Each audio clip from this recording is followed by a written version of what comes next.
بسم اللہ الرحمن الرحیم، السلام علیکم ورحمۃ اللہ۔ عمران خان کی رہائی اور آزادی کے متعلق جہاں پر پبلک پریشر بلڈ اپ ہو رہا ہے، امریکہ سے بھی پریشر آ رہا ہے پاکستان کے اوپر، وہیں پر ایک بہت بڑی ڈیولپمنٹ ہوئی، بہت بڑی، اور یہ اتنی بڑی ڈیولپمنٹ ہے کہ اب اس کی وجہ سے عمران خان کی رہائی کو روکنا ناممکن ہے۔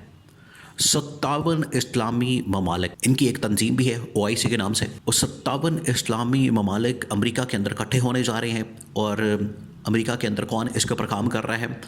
وہی PTI کے انٹرنیشنل چیپٹر کے لوگ اور اوورسیز پاکستانی، وہ اب برطانیہ کے اندر بھی، یورپ کے اندر بھی اور امریکہ کے اندر بھی اس حوالے سے کام کر رہے ہیں، اس کے اوپر کام کر رہے ہیں۔ ایجنڈا بڑا واضح ہے، ایجنڈا بڑا کلیئر ہے کہ عمران خان کو رہا کروانا ہے، اور 57 اسلامی ممالک کے نمائندگان کو، ان کے ریپرزنٹیٹیوز کو وہاں پر اکٹھا کیا جا رہا ہے، بلایا جا رہا ہے، ان کو ایک پلیٹ فارم کے اوپر لایا جا رہا ہے تاکہ عمران خان کی رہائی کے اوپر بات کی جا سکے۔ اب معاملہ کیا ہے؟ معاملہ یہ ہے کہ جیسے وہاں پر ایک خط لکھا گیا ہے، جیسے وہاں پر خطوں کا سلسلہ شروع ہوا ہے، پہلے جو ہے وہ امریکہ میں جو ٹرمپ ایڈمنسٹریشن ہے اس کو خط لکھا جائے گا، اس کو خط لکھ کے اس کے اندر آگاہ کیا جائے گا کہ پاکستان آگے کیسے بڑھ سکتا ہے، اور پاکستان کے اندر پچھلے 2.5 سالوں کے اندر جو معاملات ہوئے، یا 1 سال کے اندر الیکشن کے بعد کے معاملات ہیں، وہ ساری کی ساری چیزیں اس کے اندر بیان کی جا رہی ہیں۔ دوسرا یہ کہ وہاں سے جو محمد بن سلمان ہے، دیکھیں محمد بن سلمان بڑے ایکٹیو ہو چکے ہیں پچھلے تقریباً 2 مہینے سے عالمی سطح کے اوپر۔ اب جتنی خبریں، ہیڈ لائنز عالمی انٹرنیشنل لیول کے اوپر آ رہی ہیں، بڑے بڑے نیوز پیپرز، اخبارات اور TV چینلز کے اندر، وہ تمام کی تمام نیوز پیپر اخبارات کے اندر جو خبریں آ رہی ہیں وہ محمد بن سلمان کے گرد گھوم رہی ہیں، کیونکہ محمد بن سلمان نے سعودی عرب کے اندر روس اور امریکہ کے درمیان جو اس وقت ایک ڈائلاگ کا سلسلہ ہے اس کو شروع کیا، اور ان کے درمیان جو ایک ڈائلاگ ہے وہ یوکرین کے اندر جنگ بندی کے لیے شروع کیا گیا، تاکہ ان کے درمیان ایک جنگ بندی ہو سکے، جنگ کا خاتمہ ہو سکے، جنگ کو روکا جا سکے۔ اس سلسلے میں ایک وہاں پر ڈائلاگ ہو رہا ہے، اور اس کو ہیڈ کون کر رہا ہے؟ اس کو ہیڈ کر رہا ہے محمد بن سلمان۔ اب محمد بن سلمان کو اس بات کا پتہ ہے کہ میں نے کس طریقے سے یورپین طاقتوں کو، کیونکہ وہاں سے جو امپیکٹ آتا ہے وہ وہاں سے مڈل ایسٹ کے ساتھ ساتھ جو ایسٹرن ممالک ہیں، جو مشرق وسطیٰ کی ریاستیں ہیں، ان کے اوپر اور ساتھ ہی عرب ممالک کے اوپر بھی امپیکٹ آتا ہے۔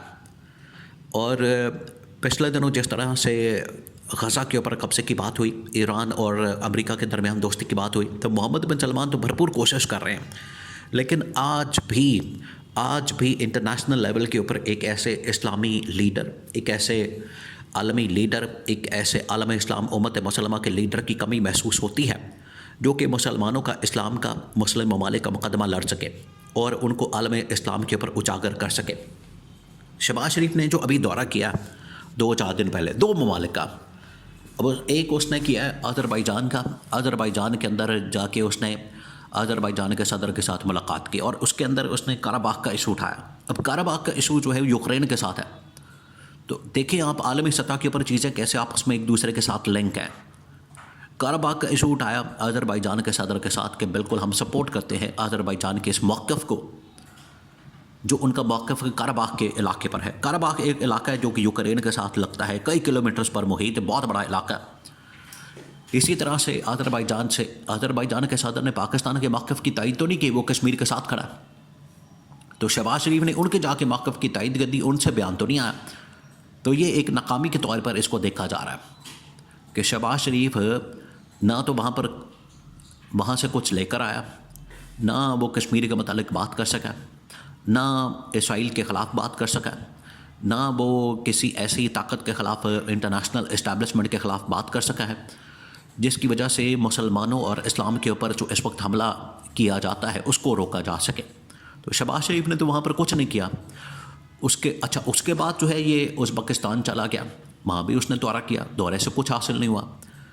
اب محمد بن سلمان نے اس بات کو محسوس کیا ہے کہ پاکستان دیکھے دنیا کے اندر 8ویں بڑی ایٹمی طاقت ہے، اور عرب اور خاص طور پر مسلمان ممالک میں پہلی ایٹمی طاقت ہے، واحد ایٹمی طاقت ہے، اس کے علاوہ کوئی ہے ہی نہیں ایٹمی طاقت، واحد بھی ہے، پہلی بھی ہے۔ تو اس وجہ سے جو پاکستان کی اہمیت ہے وہ عالم اسلام کے اندر اور زیادہ بڑھ جاتی ہے. وہ ایک علیحدہ مسئلہ ہے کہ یہاں کے مسائل، اکانومی، معیشت، تباہی اور بربادی ان حکمرانوں کی وجہ سے نظر آتی ہے. ان حکمرانوں کی وجہ سے پاکستان کو یہ تباہی اور بربادی دیکھنی پڑتی ہے.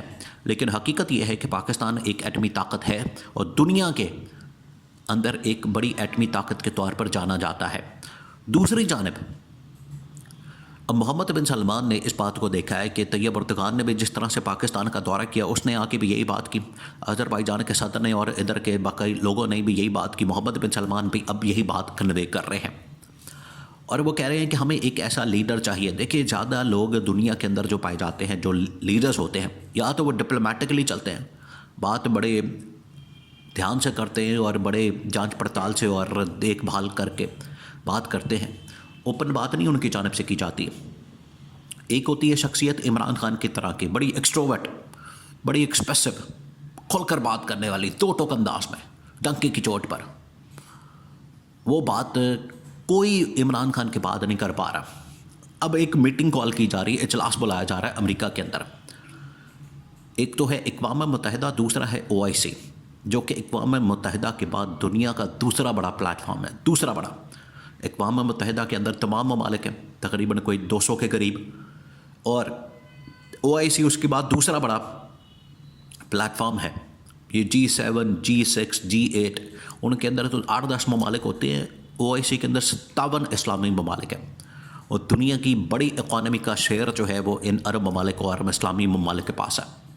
تو ان کا ایک اجلاس اور میٹنگ جو ہے امریکہ کے اندر کال کرنے کی انٹرنیشنل جو کمیونٹی اوورسیز پاکستانی اور انٹرنیشنل جو چیپٹر ہے PTI کا، وہ کام کر رہا ہے تاکہ ان کو وہاں پر عمران خان کی رہائی کے لیے، عمران خان کی آزادی کے لیے اور پاکستان کے اندر فسطائیت کے نظام کے خلاف ایک بھرپور آواز اٹھائی جا سکے. یہ اتنا بڑا پریشر ہے، اتنا بڑا پریشر ہے کہ اس کا مقابلہ کرنے کی یہاں پر کسی میں سخت نہیں ہے، کسی کے اندر اتنی ہمت نہیں ہے، جرأت نہیں ہے کہ اس کا مقابلہ کر سکے. کوئی نہیں کر سکتا پاکستان کے اندر. یہ ان کی بھول ہے کہ یہ مقابلہ کر سکتے ہیں اس کا. اب ان کو کیا کرنا پڑے گا؟ یا تو پھر عمران خان کی رہائی یقینی بنانی پڑے گی.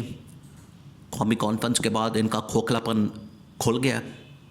جس طرح سے رنگ اتر جاتا ہے، وہی لاہور کے اندر جو رنگ لگا تھا جعلی، ویسے ہی جس طرح سے رنگ جعلی ہے ویسے ہی ان کی حکومت بھی جعلی ہے. وہ رنگ اتر گیا ایک بارش سے. ویسے ہی ایک قومی کانفرنس کے بعد ان کی پوری اوقات کھل کر سامنے آ گئی اور ہل گئی گورنمنٹ. تو ابھی جب عالمی پریشر آنا ہے تو آپ اندازہ کریں کہ ان کی کیا حالت ہوگی.